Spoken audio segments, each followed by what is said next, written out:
Il n'est un secret pour personne que le climat actuel dans notre pays est plus à la minorité qu'à l'exaltation. Il est plus fait d'interrogations et de doutes que d'espoir et de lumière. C'est l'un des passages clés de la déclaration des évêques de la conférence épiscopale de Guinée. Du côté de l'Organisation guinéenne des droits humains, cette démarche est salutaire. D'abord, un des points essentiels qu'il souligne, c'est le manque de visibilité sur la suite de la transition. Vous savez, nous, depuis le début, nous l'avons toujours souligné, il y avait quand même que le procédé de dialogue utilisé par le CNRD n'était pas du tout efficace. Ça demande quand même que dans ce pays, nous avons tous une responsabilité vis-à-vis de notre pays.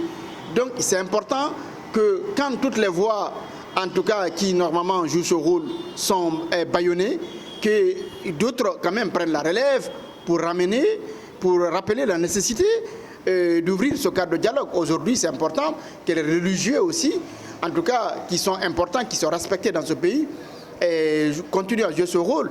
Il y a aussi les intellectuels qui doivent sortir de l'hermétisme. L'ère n'est pas à la neutralité, parce que nous sommes face à la responsabilité. Nous devons faire face à notre responsabilité pour l'avenir de notre pays.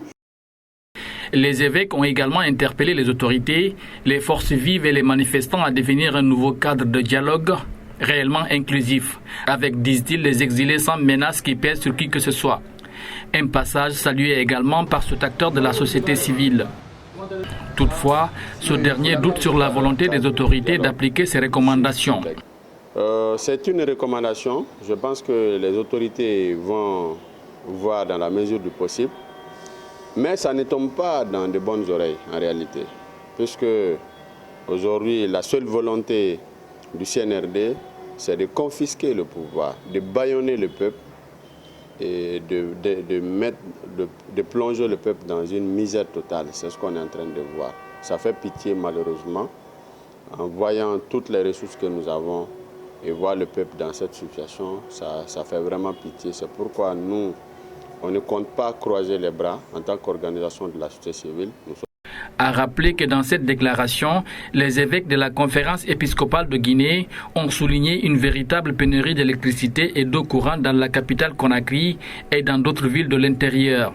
Une montée fulgurante du prix des denrées de première nécessité ou la fermeture de certains médias ont été aussi évoquées par cette organisation religieuse.